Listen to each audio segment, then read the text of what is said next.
Today on the channel, we're going to take a look at my Van Halen UnShark guitar build.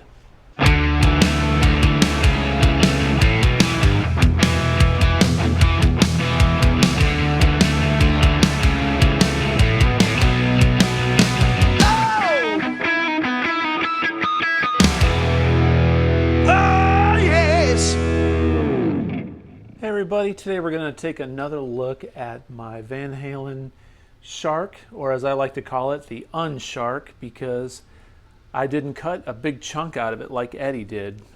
So I realize this guitar is not kind of that magenta color, but I did this in a regular candy apple red, just to kind of replicate the Frankie color, as well as give it the shark vibe with the silver stripes. I bought this kit on Amazon for like $169. They're still available. I'll drop the link in the description. I highly recommend this kit. This is a really nice guitar kit, very good piece of wood, but there are some problems that I had with it. So after I've owned this guitar now and had it assembled, I built this thing and put it together. There's a few things I wanted to point out if you're going to buy this guitar and do something with it. First and foremost, the neck and the truss rod was great. The neck feels fine. There was a little bit of a high fret in this area. I had to sand this fret down just a little bit so I could bend the high E and B strings. It was fretting out, so I just took a little bit of a file and sanded that down. So I had to fix that. Neck sprout was pretty bad. It wasn't horrible at first, but this neck was pretty dry, so I had to take a file and sand. I sanded these down initially pretty good, but then just yesterday I went through and spent about an hour sanding the edges down. So this thing feels great. I took a razor blade and I rounded the edges of the neck shoulders, so I got this neck feeling kind of rounded on the edges. So I'd recommend doing that. This neck stinks, man. It smells when you clean it with fretboard cleaner, or you start, if you start, edging a little bit with a razor blade. It smells like a railroad tie. It's like the dye they put in this thing it stinks. Not a big deal. It doesn't really make your hands smell like that, but when you're working on it, holy crap, man, it smells terrible. The tuners, I put some locking tuners on this thing, some basic Chinese locking tuners. I'll flip this over in just a minute. I replaced the pickups from the stock Chinese pickups. I put these Guitar Madness 59ers in the guitar. I seriously recommend, if you're on a budget and you want a really nice Gibson sounding pickup, the 59ers are great. You can get a set of these for, I think, 40 bucks, $39.99 maybe, or $49.99. If you look up GM 59ers on eBay, you'll see them, or Guitar Madness 59ers. Good pickups, very nice. They're Alnico 5s, not ceramics. I used the electronics that came in the guitar. The electronics were fine. The knobs, the pots, everything worked good. The input jack was fine. Very easy to install. I recommend using that. I had these eye hooks, so I put the eye hooks in it. I had to take a drill and drill out the holes a little bit bigger to put these eye hooks in to give it that Van Halen look. I took some photographs of the Shark and I taped it up.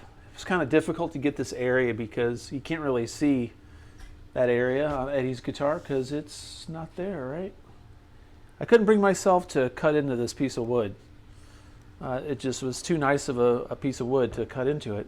So on the back side of it, it was kind of challenging. It was kind of challenging to get the neck the way that it is with this paint scheme. I had to really analyze photographs and get it as close as I could. Once again, I had to kind of guess on the back where it's cut out and tape it up on the sides. One nice thing about doing not relic guitars, but these striped Van Halen guitars, is he beat the crap out of these things. So if your paint doesn't look great, if you don't do a really awesome job, I mean, Eddie just painted it with a spray can anyway, so who cares? You're not after a super high quality finish. I mean, you want it to look nice, but you're not that worried about it. So On the headstock here, I've got these were Chinese locking tuners. I get these things for, man, you can get them for like 18 bucks, 19 bucks on eBay. You know, locking tuners, these work just fine. And I say save your money if you're on a budget. When you buy these kit guitars, it's kind of a crapshoot. You never know what you're going to get, so you know, if you're going to invest way too much money in it, you might as well go and just buy you a quality, brand new used guitar. But the fun of it is the build, the sense of accomplishment. But you really don't want to go overboard, man. I mean, you want to invest time into it and learn how it works and how to set the guitar up. But that's the true value in doing this, is learning how to do your wiring and working on paint, and it's kind of therapeutic in a way. I did file the nut just a little bit to get the action down a little bit lower. Man, I got this action so good on this guitar right now, and it sounds awesome. So I'm going to demo this thing for you, and this is kind of a double shot. I'm doing a guitar review, showing you my my kit build and some of the problems and some of the things I had to fix on this kit build, and I'm going to also show you how to play the tapping part for Eruption. So let's plug this thing in and let it rip. Let her rip, Tater Chip.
All right, so let's take a look at Eruption. I wanted to give you a little bit of a sound demo just to show you what this thing could do.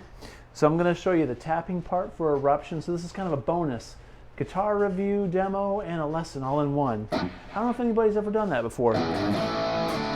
So I'm going to show you the tapping part for Eruption. The tapping part, this will be short and sweet.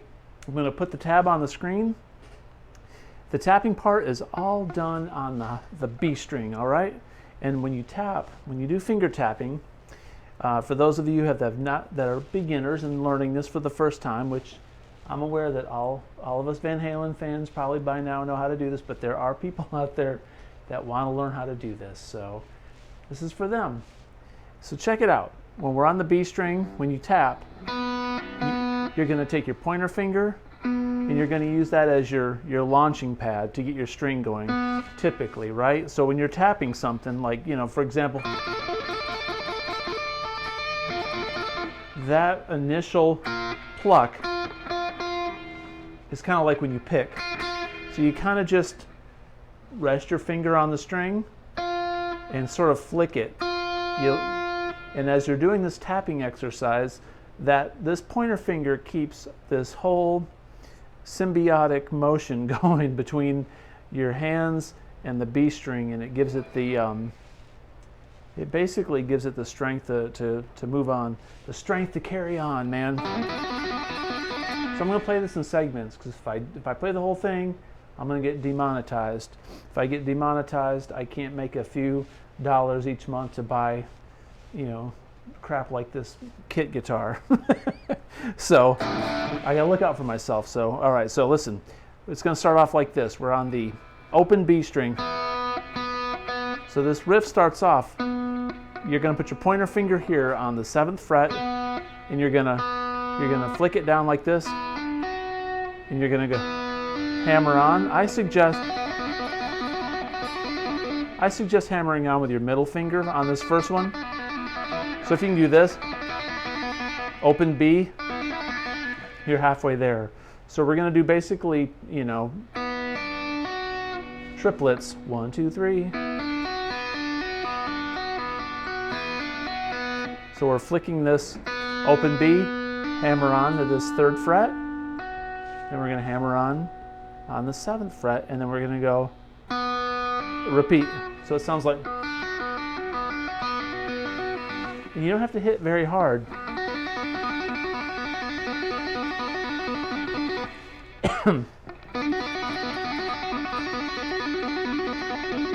Now you're going to take your pointer finger and you're going to bring it up to the 8th fret, and you're going to keep the same thing going, so it goes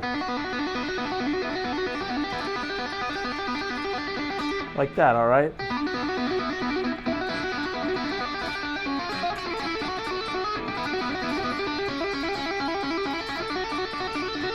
That's the next part. I'd think about it for a minute there. So then we're going to go like this, which is 8th fret, 2 and 5. Then we're going to go to the 10th, like that. So it's all together.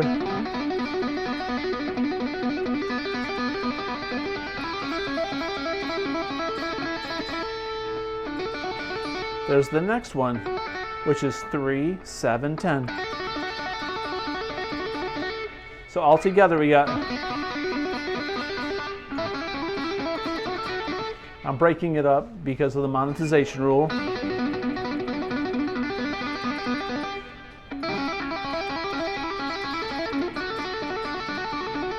Like this.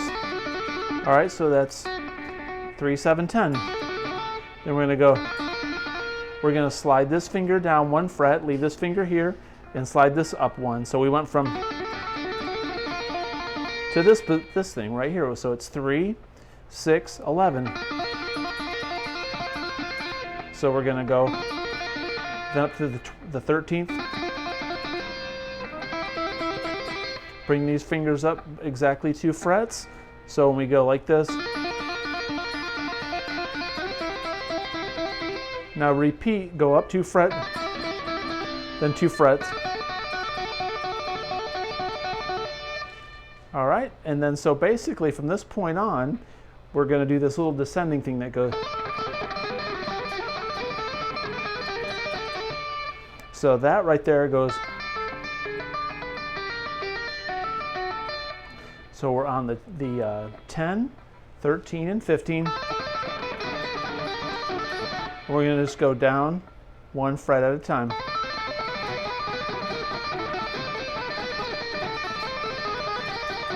Like that, and then we're going to go, excuse me, after we go, we're going to bring the pointer finger down to the 13th and go like that. So we're going to basically repeat the exact same thing, but down 2 frets.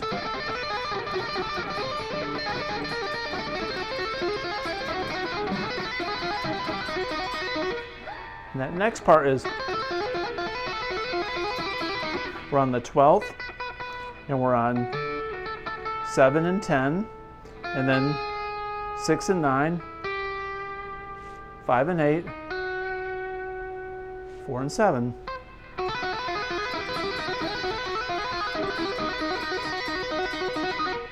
So from that very top part,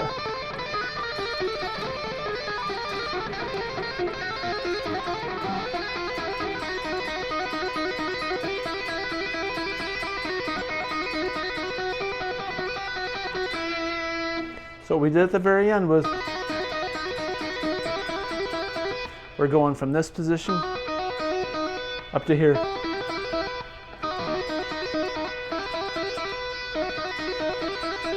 And then the very end part,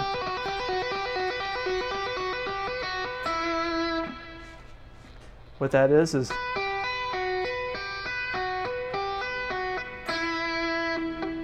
so basically it's very classical sounding. We're going 12 to an 8, 7,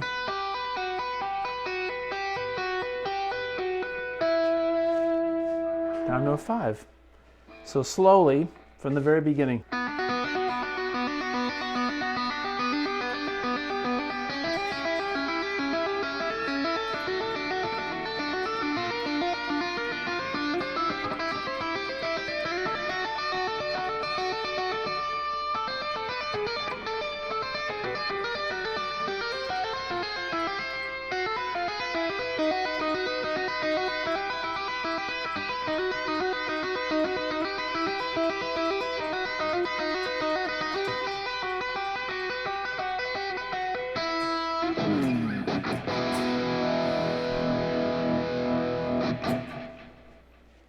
So there you go. There's Eruption, the tapping part in the end.